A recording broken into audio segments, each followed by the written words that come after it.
Hello, welcome back to Firehouse Stories. This is where we tell behind the scenes stories of anything related to the fire service. My name is Bob, and this is Doug.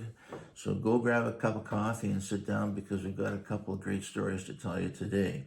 And the first one stems off of Doug's story last week, where despite his best intentions, and sometimes it happens this way, things just didn't go right. They went a little flat, I would say. Just a little bit. Yeah, as flat as a run over cat, we could say, right?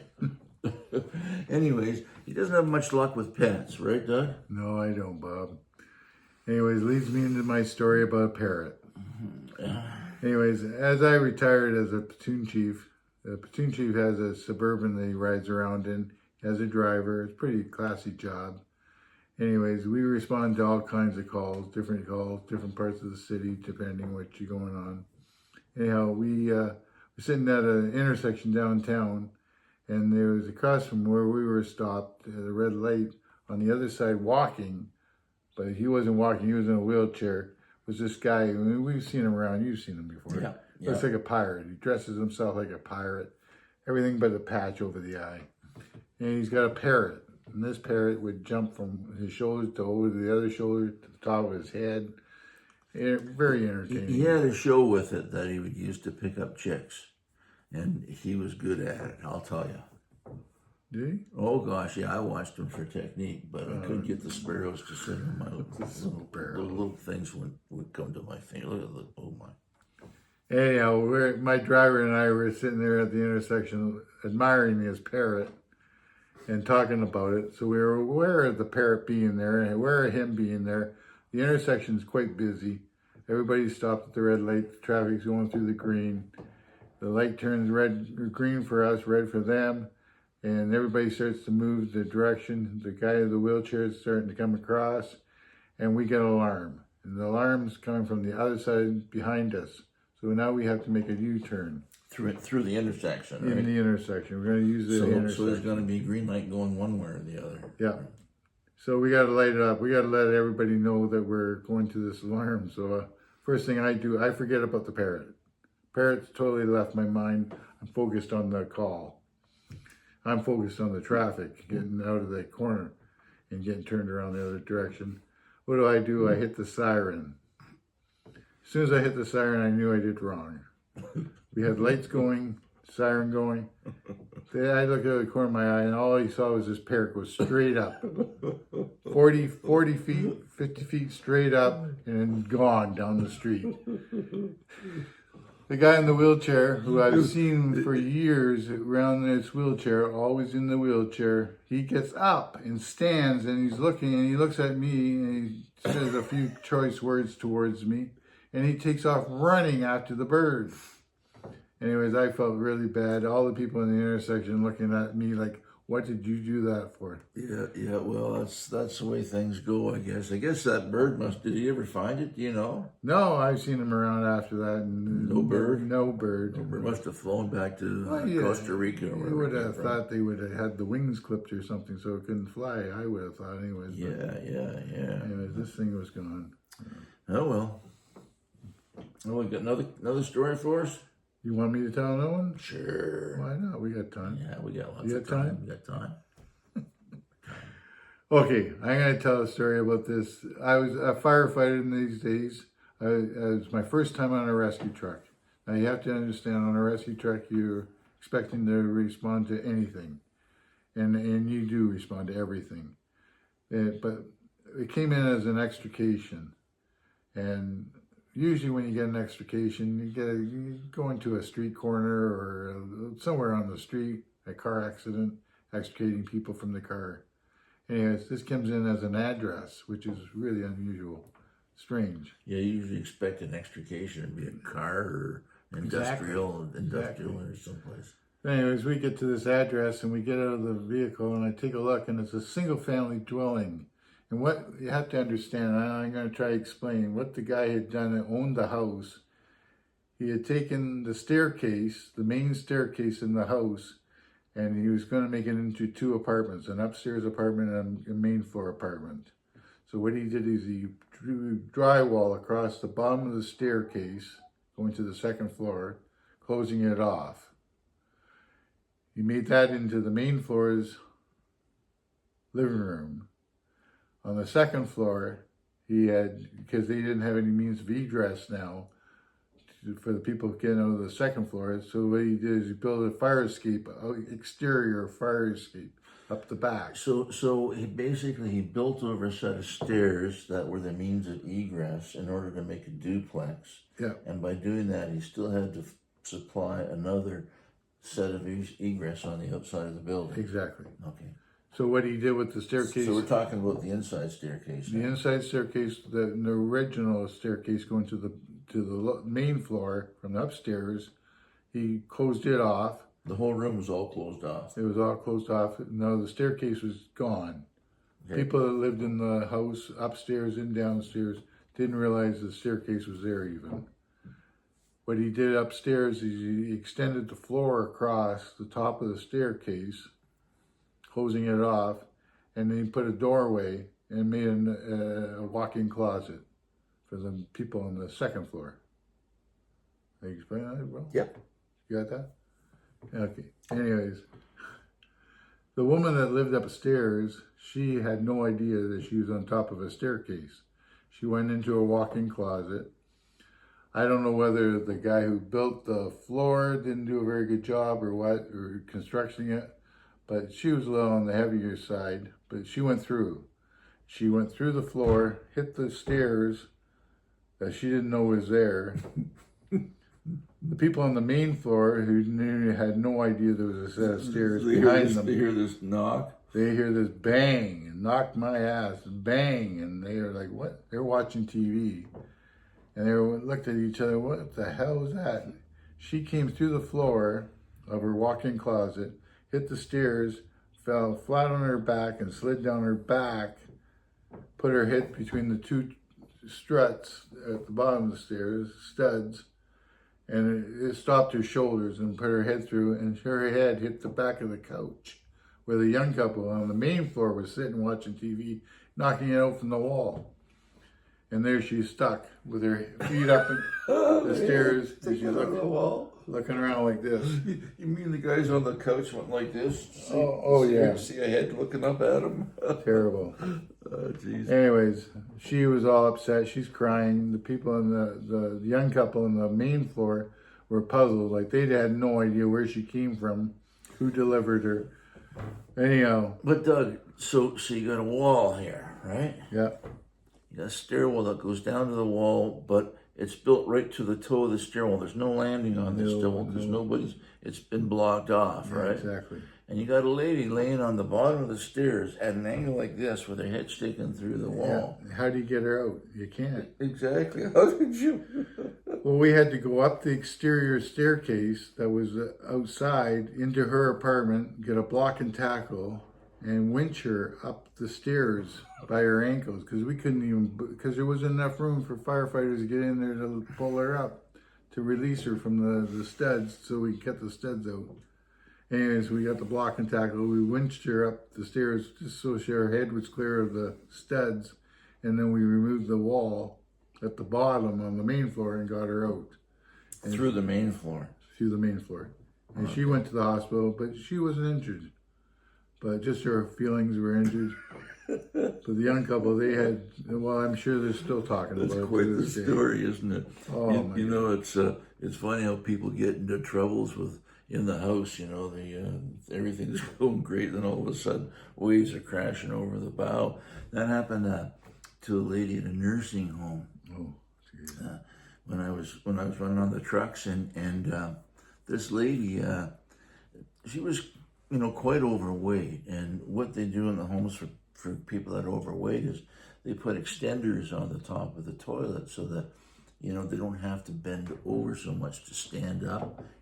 Standing up is a lot easier for them. So this lady had to do her business. And the best way I can describe what happened, because it was a horrible thing, Doug. It was a horrible thing. Is if you took a bowl of Jello and you took the bowl away from it, right? So now you got this quivering mass of Jello, right? And then I want to take it and I want to put that thing right up on top in the center of this coffee cup so it stays there. Quivering stays there, and all of a sudden it starts to slip off, and then it goes in like that. Well, that's what happened between her and the toilet and the wall beside her. She started to slip off, and she couldn't keep herself. Keep yourself on. And she went right down into a gap about this big. Yeah, between, and of course they couldn't get her out. So sucked her right in. Yeah, so they called us. The ambulance were there as well, but they called us and. That'd be an extrication. Well, you know, it was funny because like she's sitting there, and really she's taking up the whole wall. You can't see a whole lot in the wall. You can't see a whole lot in the back. Against the toilet, right? She's taking up the whole side of the toilet. So like in order to take the toilet off, you think that's pretty easy, right? Yep. You can't reach you can't reach that nut, the bolts there. So it was tough, and so we thought, well, what we'll do is we'll have her stand with she had legs out, poor lady, in her arms, and we thought, well, we'll put 4 people on, 1 person on each limb, and we'll start to pull her out, and we'll see if we can edge her, through this toilet. Well, that didn't work.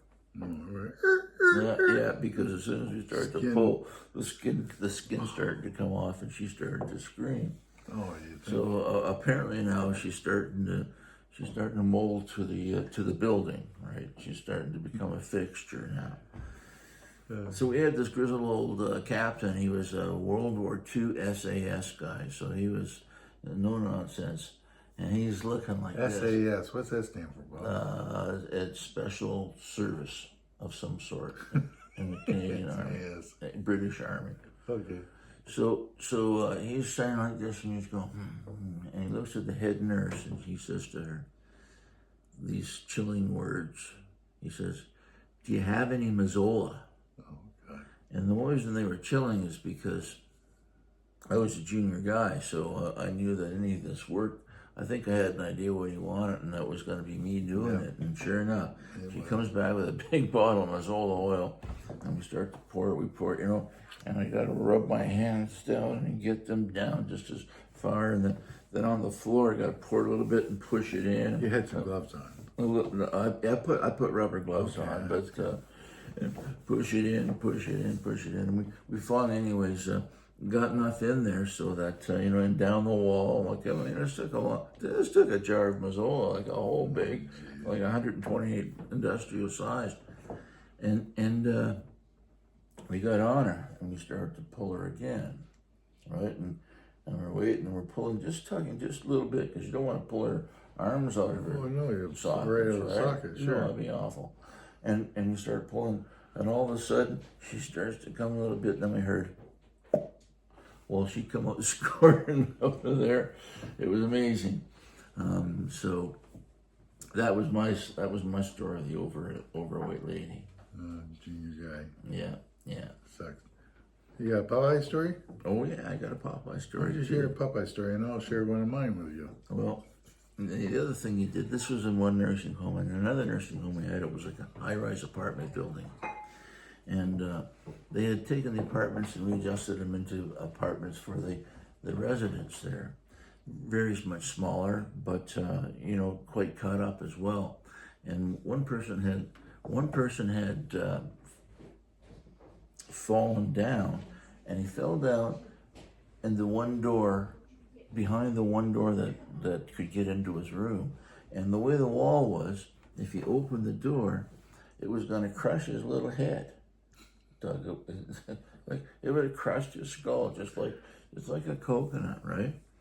So, anyways, the ambulance were up there because what happened was a nurse found him laying on his back, and they called the ambulance, and the ambulance called us, and they called the police. So we're all up there looking, and looking through this little crack in the door to see what we could do, and the door's metal, but he's right behind it anyways. You couldn't do anything there. So we went to the apartment next door, and they had a closet that was abutted the wall. Oh, okay. So I went in with a closet and just took it. It was just drywall, and pretty soon I took it out and made a hole, and cut some of the joists away, Yep. and studs away, and crawled through. So I crawled over to this guy, and honest to God, this guy looked just like Popeye. If you were casting for Popeye, you'd cast this guy. He had this scrunched up sailor, he had the sailor face here, like it's gone, and he's got this anchors going for him on both arms, right? But he's laying there and he's with it, but he can't move. And so I kneel down beside him and I get to know him a little bit, just ask him questions, waiting for the ambulance to bring a Stokes stretcher through. And I look up the wall, and in through the hole pops a police officer. And the police officer came up, and I'm talking to this guy, and he waited till we're done, and he looked down and he said, "Okay, sir, what's your name?" And this guy, he's looking up at the police officer right behind. He goes, "Fuck off, copper." I figured he was going to be okay by then, right? Yeah, you'd be all right. Yeah. That's funny. I see a lot of funny things. I had a Popeye story, Bob. Oh, yeah? We had a fire in downtown, slummy apartment building, hotel type of thing. Anyhow, we get there, it was a mattress fire. This place it's just cruddy. Anyways, the chief says, "I want everybody out of the building," because a lot of people hear the fire alarms, they don't leave. But the chief wanted everybody evacuated. So he said to me, he said, "Doug," he said, "I want you to go up the third floor. There you go, from door to door and make sure that everybody's out." And so I said, "Okay, chief." So I went up, I'm knocking on doors, and fire department, we gotta get out. Yeah, there was some smoke in the hallway at the time, but not that much, just a little trickle across. Anyhow, as I got down the hallway a little bit, it got a little bit heavier, closer to where I think the apartment fire was. Anyways, knock on this door, and the guy, "What do you want?" Like that. And I said, "Fire department, gotta get out." "I'm not going anywhere." I said, "No, you gotta get out." So he wasn't gonna leave. So I tried the door knob, and I stepped inside of the apartment, and I closed the door. And there was a guy, he looked like just like Popeye. He may have been your guy. Maybe he's the same guy. He's in his Same area. He's in his boxer shorts and a muscle shirt.